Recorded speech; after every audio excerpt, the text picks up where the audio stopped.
زوتنەوەی تالیبان ڕایگەیاند ڕۆژی سیوێکی ئەم مانگە کۆتا وادەیە بۆ کشانەوەی هێزە بیانیەکان لە ئەفغانستان. پەیامەکەی بارزانی کاردانەوەی جۆرا و جۆری لێکەوتەوە. 14 مانگی داهاتوو لە سەر جەمناوەندەکانی خوێندن لە هەرێمی کوردستان پرۆسەی خوێندن دەست پێ دەکاتەوە. سڵاوتان لەبێت ئەم کاتتان باش گرنگترین هەواڵەکانی ئەمڕۆتان پێشکەش دەکەم. پەیامەکەی بارزانی لەبارەی دۆخی هەرێمەوە کاردانەوەی جیاوازی لێکەوتەوە. دوای ئەوەی ئێوارەی دوێنێ 22 ئاب مەسعود بارزانی سەرۆکی پارتی دیموکراتی کوردستان پەیامێکی لەبارەی دۆخی هەرێمی کوردستان و ئەگەرەکانی دووبارەبوونەوەی هەمان دۆخی ئەفغانستان لە هەرێم بڵاو کردە و پەیامەکە کاردانەوەی جۆرا و جۆری بە دوای خۆی داهێنا و بەشێک لە چاودێر و ڕۆشنبیران پێیان وایە. پەیامەکەی بارزانی دەرخەری مەترسیەکی جددیە لەسەر هەرێمی کوردستان. بەشێک لە نووسەران و چاودێران پشتیوانی پەیامەکەی بارزانیان کردو بە پەیامێکی هاوسەنگ و دەرخەری ڕاستی ناویان برد. لە بەرامبەردا بەشێکی تری شەقام و هێزە سیاسیەکان و چاودێران پەیامەکەی بارزانیان بە پەیامێکی حزبی و تاکە کەسی ناوبرد و ڕەخنەی توندیان ئاراستە کرد.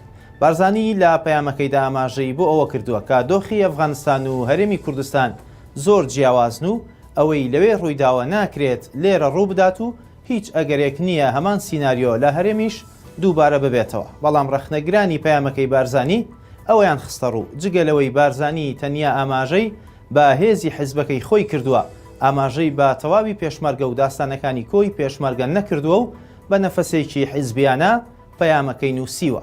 لەلایەکی ترەوە لایەنگرانی پەیامەکەی بارزانی بۆ چوونیان وایە کە پەیامەکەی بارزانی وێ ڕای ئەوەی هەڵگری ڕاستیەکی حتمیە لە هەمان کاتدا بە شێوەیەکی بەرپرسیارانە و دوور لە نەفەسی حیزبی نووسراوە. لە دوای ڕووداوەکانی ئەفغانستان و هاتنە سەر حکمی تالیبان لەو وڵاتە لەسەر ئاستی شەقام و شرۆڤەکارانی سیاسیش ترسی دووبارەکردنەوەی هەمان سیناریۆ لە هەرێمی کوردستان و عێراق خرایە. حکوومەتی هەرێم بڕیاریدا 14 مانگی داهاتوو لە سەر جەمناوەندەکانی خوێندن لە هەرێمی کوردستان پرۆسەی خوێندن دەست پێ بکاتەوە. بە گوێرەی ڕاگەندراوێکی نووسنگەی جێگیری سەرۆکی وەزیرانی هەرێم ئەمڕۆ بۆردی پەروەردە و خوێندنی باڵا بڕیاریان داوە خوێندن لە خوێندنگاکان لە 14 نۆی ئەمساڵ لە سەرتاسەری هەرێمی کوردستان دەست پێ بکاتەوە. لەو کۆبوونەوەیدا بۆردە باڵاکە بڕیاری داوە لەو وادەی دیاری کراوە ساڵی نوێی خوێندن دەست پێ بکاتەوە لە ناو پۆلەکان لەگەڵ پابندبوون با ڕێنماییەکانی تەندروستی و خۆپارێزی لە ڤایرۆسی کۆرۆنا. لای خۆشیەوە وەزیری خوێندنی باڵا و توێژینەوەی زانستی تەکیدی کردووەتەوە خوێندنی باڵا لە ماوەی نێوان 1 تاوەکو 25 خوێندن لە ناو هۆڵەکانی زانکۆ دەست پێ دەکاتەوە و بەپێی ڕۆژمێری زانکۆیی زانکۆکان ئامادەکاریەکانیان دەست پێ کردو و بەڕەچاوکردنی ڕێنمایە تەندروستیەکان دەوام دەست پێ دەکاتەوە. خاوەنی نانەوەخانەکانی سلێمانی دوا هۆشیاریان ڕاگەیاند و دەڵێن ئەمڕۆیان 6 نان دەکەن بە 1000 دینار یاخود سبەینە هیچ نانەوەخانەیەک لە سلێمانی کار ناکات. لە کۆنگرێکی ڕۆژنامەوانیدا خاوەنی نانەوەخانەکانی سلێمانی هۆشداریان ڕاگەیاند و جەختیان کردەوە بەهۆی گرانبوونی ئارد و غازەوە بارگرانیان لەسەر دروست بوو هیچ سوودێک لە کارەکەیان نابینن. جەختیشان کردەوە نان قوتی خەڵکە لەگەڵ ئەوان 8 نان بە 1000 دینار بمێنێتەوە.